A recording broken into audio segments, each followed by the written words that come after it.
Okay, today we're talking about Xanthan gum for Pesach, part one of that question. Let me just give you some background of why we're talking about this. It's the middle of Sefira now, and so there's a reputable hashgacha that's been giving hashgacha for Xanthan gum for Pesach for many years, and for I don't know if as long, but for many of those years, Moshe. For many of those years, the Volavarov has been arguing that it's not acceptable for Pesach. It became public this Pesach 2026 when the Volavarov put out a public notice saying that he doesn't agree with it. It wasn't like he hadn't raised this issue before. You'll see he's been doing it for a long time. And he said that you shouldn't buy. He said, until now there was some Xanthan gum that was made with my hashgacha that didn't have the question we're going to talk about. But now that that's gone, there's nothing left of that. So if you're buying something with Xanthan gum in for Pesach, obviously you're buying it from that other production. And Memela, you should know that it has chametz in it. Okay, he made a public announcement because it is a more public thing. I didn't see the production, as you can imagine, but let's tell you where information that I'm speaking about comes from, aside from just like general knowledge that we have about these kind of things, just to help put it into perspective, and you'll hear why I'm saying so much in a second. Okay, so the first is the Volavarov himself wrote a tshuva 2 years ago, and then another one came out this year. This year's came out a little more extensive. Rabbi Weissman wrote a tshuva back against it, came out this year. We have written records from Rebelsky from 20 years ago talking about the Shaila, and from Rav Landau, you have someone at the door, from Rav Landau in Bnei Brak from about 15 years ago about what they thought about this issue. I also spoke to 3 people who are directly connected to the production, and others who are not, but 3 people who are directly connected to it. And as you may know, the Volavarov son also spoke publicly about what their position about it. So those are where the information comes from.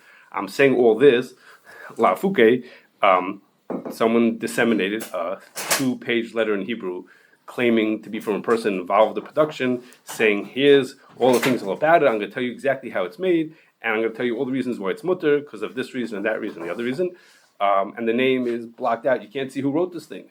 Okay, so it's still, I have suspicion of who wrote it, but it's still unclear who wrote that thing. And the people involved in the production who I spoke to contradicted many of the things that he called facts in the things that he wrote. So I was curious, how could it be that someone is saying, I know all about the production, and yet the people who actually know about the production say all of his information is not correct. So from my curiosity, I handed the tshuva to AI and said, where did the guy get this information from? If he wasn't there, where did he know this information from? I was curious to see what it would say. So I thought about it for a while, and it came back and it said to me, it said all the information that's in there is public information, and the one place where he got it from is the following thing from the USDA when they wrote about making Xanthan gum. There was questions about it, whether it should be allowed to be used in food. That document right over here that's publicly available has all the information that the guy says. He says it's this percent and this way and this form. All the details he says are all in this thing. So you want to know where he got his information? He got it from there. It actually was translated it from Hebrew. The first they read the tshuva. It read it in Hebrew and translated it. It didn't. It understood it. Welcome to 2026. It understood it. Yeah. Yes. No. It even said. It said this thing wasn't written by AI. He says because AI couldn't write something so intricate, halachic intricate. It couldn't have written such a thing so intricate like that. It couldn't have. It wasn't written by AI. It was written by a person. But that person got his information from over there, from a very interesting document that it pointed to. It had all kinds of information. So being as what he said was, we know has not accuracy. I'm not going to sit and point out a guy who's anonymous, who won't tell you who he is, who's pretending that he was the Mashgiach. I'm not going to bother responding to the details of what he said. Okay, I'm saying La Fouque. But it's interesting that the USDA document is inconsistent with the reality. Right, because a scientist is writing about in theory what you should do. It's made like this, and you do like this, and you do like this, and some things are probably true, and some things are not true. It doesn't necessarily mean the facts on the ground like that. Correct. That's not unusual. That in the lab they say like this, and then you go into practice and it didn't work like that. Okay, So now let's get to the question itself. Okay, how do you make xanthan gum? What is it? So it starts with a microorganism, which has a really long name I can't pronounce, the beginning of that name is Xanthonomus campestris. I didn't pronounce it. I'm sure I didn't get that right, but some kind of microorganism. And you take this microorganism, you stick it into a big vat full of water, a kind of sugar called glucose, and some minor ingredients, and you make what we call a fermentation. What does a fermentation means is the microorganism consumes the sugar, it consumes the glucose, that's like what it wants to eat, and then different things can happen in a fermentation, different things can be what we want. In this case, what happens is it makes more of itself. Okay, you get more and more of this microorganism. The microorganism is not what we want. In this case, it's not what we want. What it makes is this organism, when it lives out in the wild, has a biofilm, something that it puts to coat itself, and that biofilm is what we call xanthan gum. Okay, so we want it to reproduce itself, but as it reproduces, it has this byproduct, and that byproduct is what is the valuable thing that we have a use for. Okay, so now when we're finished, when the fermentation takes a couple of days, once it's finished, what you're left with, you have this big vat that has lots of water still in it. It has xanthan gum. It has lots of microorganisms in it. It has leftover sugar. I don't know if I said that, and some of the other byproducts that might be made there. So it's a big soup of all kinds of stuff that's in there. Some of it is what we want, and most of it is not what we want. Most of it is all kinds of other chazarah that are in there. Okay, so now you have to get the xanthan gum out of the soup. Okay, out of this big mixture of stuff. So there's different steps. The step that we care about is that they pour in something called isopropyl alcohol, what you know as rubbing alcohol, and the reason why they pour that in, lots of that in, is because xanthan gum itself is insoluble in isopropyl alcohol. It is soluble in water, but not in isopropyl for whatever reason, and therefore, what happens is when you pour it in, the xanthan gum clumps together, and it falls out of the solution. It's easy then to filter it out, and everything else. The isopropyl mixes with the water and the other ingredients, and it goes to the left side, let's say, and the xanthan gum is now clumped together, and we could filter it and it goes to the right side. Okay, so we could. It's a beginning of what we call a precipitation. Precipitate means like to get it to clump together to get it out. Like isinglass and beer. Okay, it'll help you understand it. So for the right people. So it helps it clump together and come out, and that's the beginning of the separation. Then what the company does is now you have, so the xanthan gum went this way, and all the rest of the stuff went the other way, and the company will then do a distillation to distill the isopropyl alcohol out of the liquid in order to reuse it. They want to use it for tomorrow's batch. Okay, so they distill it out, meaning they boil it at a temperature. Isopropyl boils at a very low temperature. You boil it out. Everything else stays behind. The isopropyl boils out. Now you have, again, back to your pure isopropyl alcohol. And then tomorrow we could use it for them to make the next stuff. Okay, that's how you make it. So for Pesach, the most sensitive part of this whole thing that I just described to you, it's taking a long time just to explain. I'm sorry. The most sensitive part of this process is the glucose. Okay, glucose, it's a kind of a sugar. Glucose can come from any starch. Okay, and in fact, it can come from wheat or corn, then it will be chametz or kidneys. It could come from potato starch. It can come from any kind of starch you could make glucose out of. So the most sensitive part is what the glucose is. Okay. Now there is such a thing as making it out of corn, and there's questions of kidneys and shtana. Maybe it's for that reason not relevant to today. Okay, we're going to ignore that. But what is relevant is that in this company, the stuff that they made for Pesach, of course, the glucose was kosher Pesach. That's obvious. The glucose and even the minor ingredients that are added in have to be added in. Everything was kosher Pesach. So what's the question? The question is, the question is like this. This company all year round makes their xanthan gum out of wheat-based glucose. So year round is absolutely chametz. And when they make for Pesach, it's without that. The problem is that the isopropyl that they use all year round is the same one they use for Pesach. Okay, so all year round they use isopropyl alcohol to get the xanthan gum to separate from the liquid, and they use that on the chametz. And then come Pesach, when they make the special Pesach run, they use the exact same stuff, the same isopropyl that was recovered, that was distilled out. They come and they'll use it again, and they'll use the same one again. And therefore, so the isopropyl has blias of chametz in it, and then they put those blias of chametz back into the Pesach stuff. Okay, It's distilled.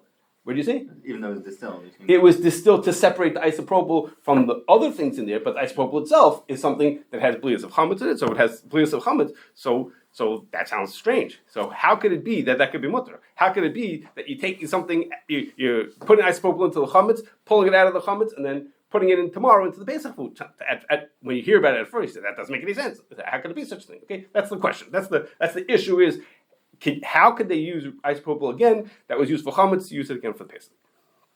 Okay, so today I'm going to talk to you about, now that we understand the question, today I'm going to talk to you about the main reason given for why it should be mutter, why it should be allowed to do that.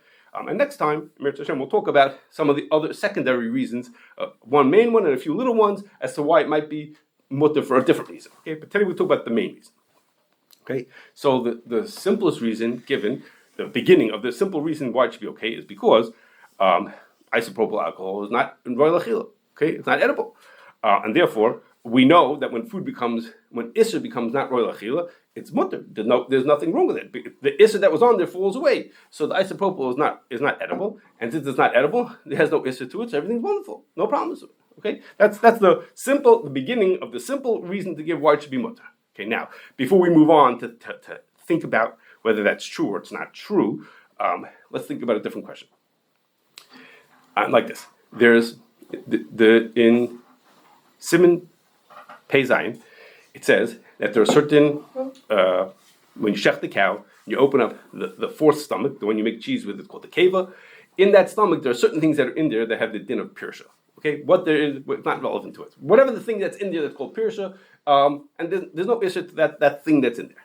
So what happens like this? What happens if you did malicha to the keva with that stuff still in it, and now you want to take that stuff, that pirsha that's in there, and use it for making cheese? And the question is like this: the keva, the pirsha that's in there, we'll call it the pirsha that's in there, because you did malicha together with the meat, it absorbed tam of meat. So now when it absorbed tam of meat, when you use it to make cheese, you're now using a tam of meat is going to be going into your milk. So is that a problem with basa b'chalav, that you're getting tam of meat from the way they were salted together going into the milk that you're going to put in to make the cheese? Okay, that's a question. Is that an issue or is it not an issue? So Beis Yosef brings 2 days about it.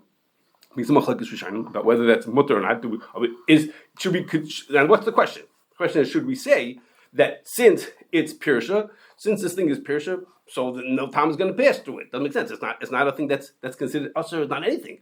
Or should we say is no, it itself is pirsha, but tam can pass through it. The tam it absorbs a fleshig tam, and that fleshig tam now passes on to the milk that's going to come, that it's going to be put into in a few minutes, and therefore it's basa b'chalav in that thing. Okay, and that's the Beis Yosef brings a machlokes about it. The way the Shach understands the mechaber, lechatchila you're not to do it, but the evidence it's okay. Okay, so lechatchila you're not allowed to do it. We assume that the tam passes through this stuff that's in there into the milk that comes afterwards. So Rav Landau said, so that's our case. We have here isopropyl. You're telling me let's say it's not royal achil. Okay, let's accept it. Let's say that it's true. We'll talk about in a second whether it's true or not. But let's accept that it's not royal achil. So what? It absorbed tam of chametz, just like this stuff that's inside the cow. It absorbed the tam of, in this case, chametz, just like that absorbed fleshigs. And then you're putting it into the Pesach food, it passes that tam along. Mechaber said, lechatchila you're not to do it, but the evidence okay, but lechatchila you're not to do that. Okay, and that's one of his reasons. We'll talk about the other one next time. One of his reasons why he had some kind of a pudding that he was giving hashgacha to, and they wanted to make it kosher Pesach. And he says, I won't let them make kosher Pesach because it needs Xanthan gum, and the Xanthan gum that they use is only this type, and I won't let them use it because you're not allowed to do it. That was one of his reasons why he's not going to do it. So that's a question. So seemingly the answer is like this. If we go look a few simanim later in Siman Tzadi Hey, pretty famous, you know this din. Mechaber talks about if a person wants to wash, says you could wash your dishes together, milchig and fleshig dishes together in hot water, if there's soap in the water. Okay, I didn't say you should do that at home. Okay, whether it's practical halachah is not relevant to today. You're allowed to do that. The Shulchan Aruch says you're allowed to do it. You can wash the milchig and fleshig dishes in the same very hot water if there's soap in the water. Why? Because any fleshig tam coming out of this dish has to pass through the soapy water before it gets to the other dish, or the other. Yeah. So therefore, the tam will become pogum as it transfers from here to there. Okay. So wait a second. So what's the difference here? How come in Siman Pei Zayin we said is It's a question whether tam can pass through this pirsha from fleshig tam can pass through the pirsha to the other side and come through as a real tam, or it can't pass through. Why is it? How is it different than the tam passing through in the soapy water from the milchig dishes to the fleshig dishes? What's the difference in those two cases? So the answer is that in the case of in the case of the dishes being washed one with the other, the soapy water tastes bad. It tastes like soap. Okay, it doesn't taste edible. So as let's say the fleshig tam passes through that soapy water, it also has that bad taste, and it's nice tam lefkam into the milk on the other side, or vice versa. Okay, it gets with a bad taste. But the fact that the stuff inside the cow's stomach is pirsha doesn't mean it's not edible. Okay, we talked about this when we learned Siman Pei Aleph. Just because something is the word pirsha often means it's inedible, but it's not automatic. Those two terms are not interchangeable. Pirsha and edible are not the same. This pirsha is in fact actually is edible. It actually has this use, as someone pointed out to me. It has this use. You make cheese out of it. Okay, very much. It is considered edible. It just for whatever in din it's considered pirsha. So it's a halachic status of being not isser, but it has nothing to do with the tam status. Tam-wise, it tastes fine. So tam can pass from the fleshig through this, at least the we say tam can pass through this fleshig thing to the other side and make a tam into the milk. Does it taste fine, or is it just not nice and hamufgam? I mean, it could be it's inedible, but it's nice and hamufgam because it's actually making not piggy, and it's not. You have a pirsha which is not edible, but it's not piggy, and the soup is piggy. Same thing. I don't think that's different than what I'm saying. You could say that's just a variation of what I'm saying. The point is that it's only when we have something that truly tastes bad that we would say that the tam gets ruined as it passes through.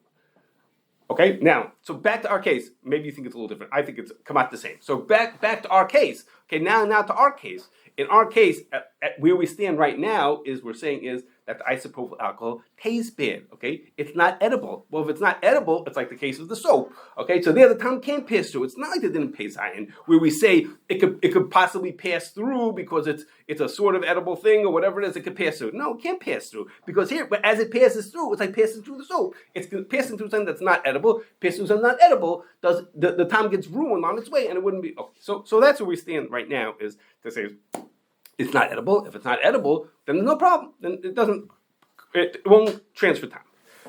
So here comes along. So the V'lover said, well, you guys think it's not edible. You have this in your mind. You say it's not edible. He says, I tasted it. Tastes fine. Lots of our people all tasted it, and they all think it tastes fine. Okay. The isopropyl alcohol. We tasted it from the thing. I still have the sample. We have samples from the plant. We tasted it. And we said it tastes fine. Okay. What? I'm coming to that. Okay, so he said, I tasted it. It tasted fine. It's a chemical, right? It's a chemical. He said, what? Right. I'm saying. So why does that mean it doesn't taste good? Why do you? Can you take a cup of it and just drink it and be okay? So let me talk. So he said it tastes fine. We tasted it. Tasted fine. The hashgacha who gives hashgacha to this thing said, what are you talking about? We tasted it. It tastes awful, and we just sent our guy back again. They go there all the time, and we taste it again, and we taste it. Think it tasted awful also. Okay, so I was of course caught my attention. Like had such a funny thing that should happen like that. So it comes out. We'll see in a second that there's an issue that people who are drunks will drink isopropyl alcohol, okay, to try to get a high from it, which you could. You could get a high. I shouldn't drink it, but you could get a high from it. Okay, so I didn't test that part. So what I did was I went to two people. In order to do this, what I wanted to do, I need to find people who like to drink vodka, okay? Because who are used to drinking things like this. That me, it's a waste of time. If you give it to me, if he was offered, so if you gave me bourbon, I would tell you it's also not royal achila. So I'm not the right person to make this test. So I went to two people. How'd you find these people? Probably these people think it's free. Now, I didn't have such a hard time finding my two people. I should find more maybe, but I found two people so far, and. One of them, now, so what we did for the tasting it, I didn't want really to taste whether something's not royal achila, you have to swallow it. That's the truth. Really, in din, you have to swallow it because you don't get you can't be convinced that something is edible or not edible until you swallow it. But you could see if it's not edible even by tasting it. Okay, but you couldn't swallow it. It's not safe to swallow it. So the first person, each of these people, what they did was they took a switch of it and they put it in their mouth and they let it sit there for a few seconds and they spit it out.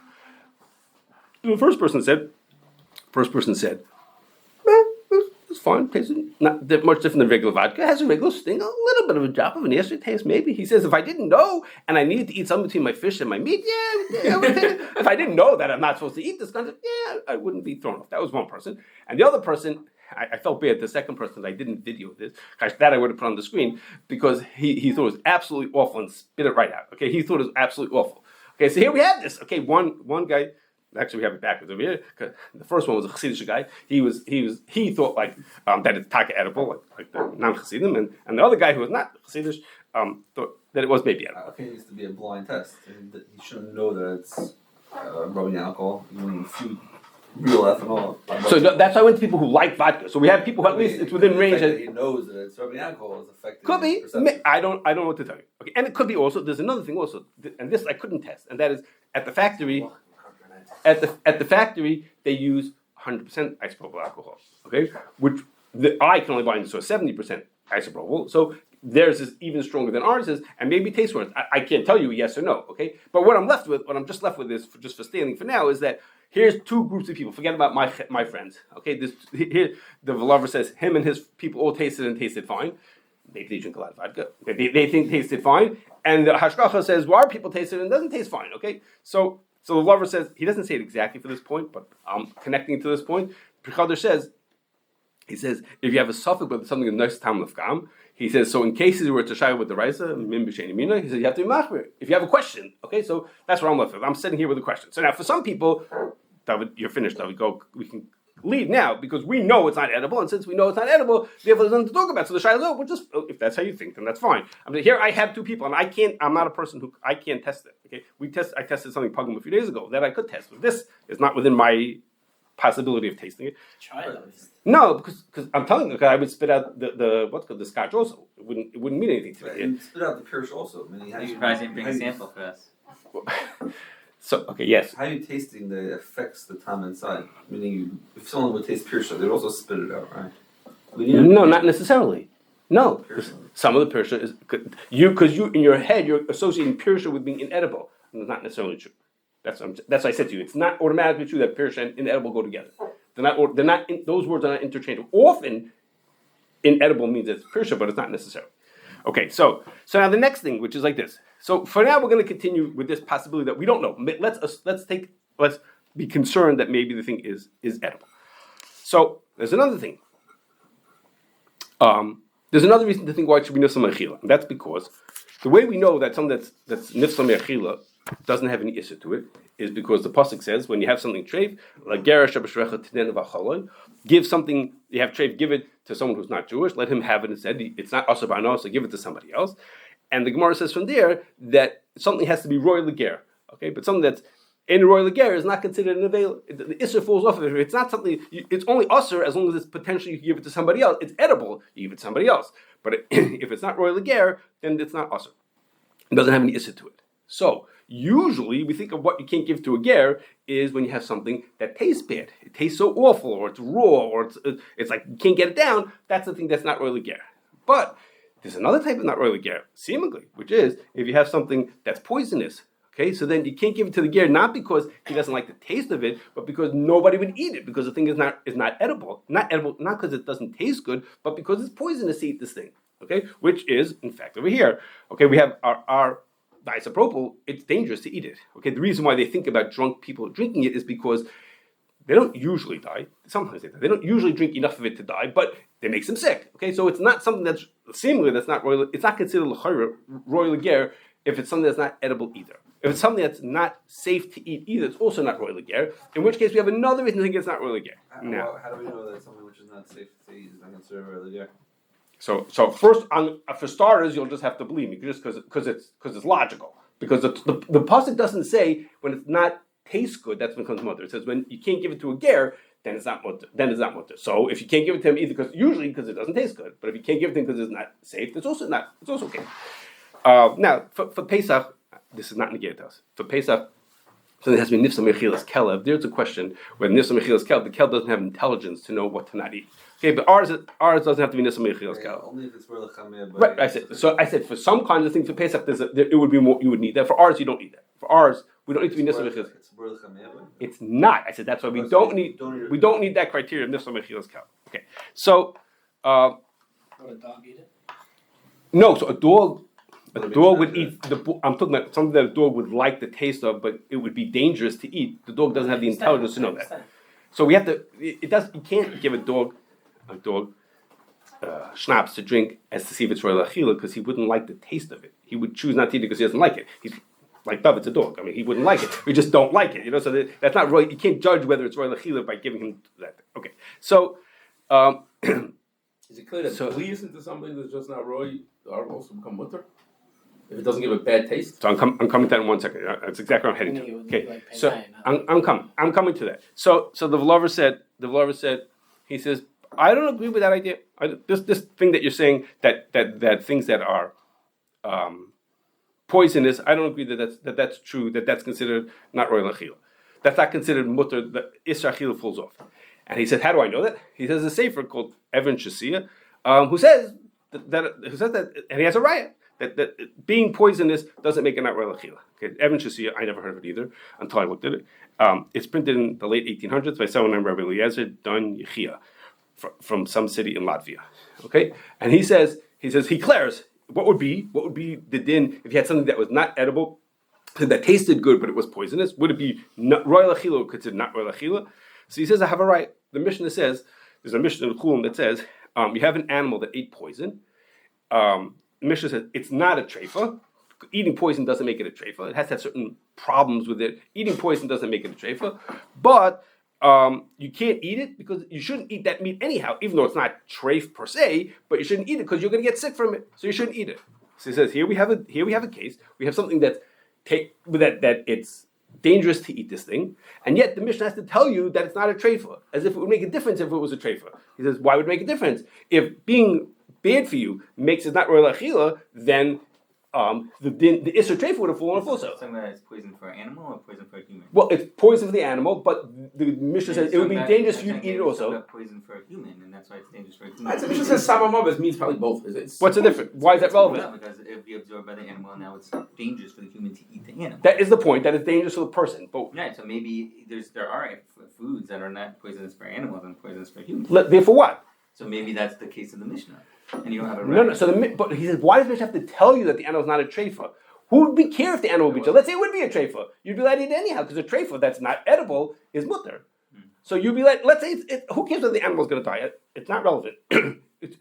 You're not able to eat this meat. It's not safe for you to eat the meat. The Mishnah says it's not safe to eat the meat. So if being not safe makes it considered not royal achila, meaning the isra achila falls off, then whether it's a treifa or not is relevant. Even if it is a treifa, it would still be mutter. The isra treifa would fall off because it's not royal achila.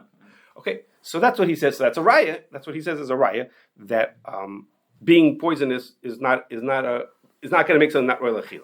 Now, the Rav forgets to tell you. He says I saw the sefer quoted by the Minchas Lazar. Okay, he says quoted by the Minchas Lazar. Okay, he forgets to tell you that in the Minchas Lazar when he quotes it, he only quotes the assumption that this sefer makes that being poisonous is nifsal me'achila. Okay, he doesn't bring the end part where he changes his mind and like that. So the Minchas Lazar, when he brings it, didn't bring it to say I agree with him that it is considered royal achila. He only brought the part where he says it's not royal achila. Okay, it's not considered royal achila, and he doesn't bring the end part. It's not like the Minchas Lazar didn't get to the end of the tshuva because he didn't agree with it. He only brought. So he says the Minchas Lazar brings the sefer. It's true, he brings the sefer, but it's not exactly the way you're painting it. Okay, he brings some other Marmar comments, people who said this way and that way. So. Reason to disagree with the raya, so it seems like a reasonable raya, is that there's a din, which is if we have something that's taka not royal achila, and a person chooses to eat it, then midrabanan we say achshavei. The fact that the person chose to eat it, that makes it as if it is royal. At least from my perspective, it's royal achila. Inherently, it's not royal achila. So let's say if it would be chametz, I could keep it on Pesach. But if I eat it, then I show that I consider it to be royal achila. Now, of course, I don't really, but it's as if I consider it to be royal achila. If I consider it royal achila, then the isser, so to speak, comes back. For me, there's an isser to eat this food. So over here, the Mishnah has to tell you that you don't eat it because it's dangerous. Okay, that's one reason. But don't worry about the Isser Treifa, because if it would be an Isser Treifa, I wouldn't be allowed to eat it because of that either. Because my eating it would show that I don't consider it to be Nifsal Me'achila. Hagufa, my eating would make it show that I do consider it edible, and the Isser would fall off. The Isser would come back. Okay, so that's specific to that case over there. In our case, no one's eating it. No one's eating the isopropyl alcohol. There's no achshave on the isopropyl alcohol. It's just. There are drunks who do. No. I'm talking about if they would eat it, would it be usher for them? I'm talking about when I'm sitting here eating my pudding that has the xanthan gum in it. I'm not showing achshave on the isopropyl alcohol. It's only when you eat the actual thing. Like if the drunk drank it, he would have achshave. But I don't have achshave because I'm not showing I think isopropyl alcohol is royal achila. No, not at all. I just show that I think that my salad dressing is royal achila. I'm not showing that thing is royal achila. So it's not. So that part is not negated. Okay, so if you have something which is poison, but the bulias are not poison. I'm coming to that. Both of you. I'm coming. I'm heading there in 1 second. Just give me a second. Okay, so that's the reason why his right is not correct. In fact, Rebelsky not talking about this at all. Rebelsky, we talked about it. This agreed to this idea that something that's poisonous, but doesn't, or bad for your health, and it doesn't, but it tastes fine, is considered not royal here. I think that's how most people think like that. Okay, so but we stuck. So this would be a reason to say is even if we took the side that said that it's not, that doesn't taste bad. Again, we had this question: does it taste bad or not? Okay, we're leaving that hanging. Even if we take the side that it doesn't taste bad, maybe it's not. It's nifsal me'achila because it's poisonous, which everybody seems to agree that it's not safe for you. Okay, I shouldn't say that. Almost everybody thinks that it's not safe for you. Okay, there are those who thought that it is safe. Okay, but most people think that it's not safe. Okay, so but the problem is back to our din and pei zayin, and that is we saw over there in the din about the milk and the keva, what you make cheese with, that having a halachic status doesn't make a difference when you're trying to decide if something can carry tam. Halachic status of not royal achila or being pirsha is not enough to stop the tam from passing through. Well, it's a machlokes, whether it could stop tam from passing through. In our case, we're saying is it tastes good, but it has the halachic status of being not royal achila because it's unsafe for you. Okay, so that's a halachic status. That's not a taste status. Whether it tastes good or not, we said we're working with an assumption now that it does taste okay. Well, then tam could pass through it. Okay, the tam that passing through doesn't care about whether the halachic status is it technically mutter or asur. That's not relevant. It's relevant. What does it taste like? We only care about whether tam passing through. If that's what we care about, then seemingly the fact that poison makes it not royal achila is not going to help us over here. It's not going to make the difference over here. We're caring about. We don't care about eating the isopropyl. We can eat the isopropyl. Yeah, on Pesach you could eat the isopropyl if you were so inclined, but you can't eat the xanthan gum because tam passed through it, and the tam passed through it would be an issue. Okay, so this is where we're going to pause for today, and that is what we saw was just to summarize. What we saw was there's this potential that blias come through the xanthan gum. The main reason given by the people who give hashgacha to say why it's okay is because it's not royal achila. If in fact that's true, then that's legitimate. Okay, we'll talk a little bit about that next time, but that's legitimate to say. If it taka tastes awful, then it would be mutter. The xanthan gum would be mutter.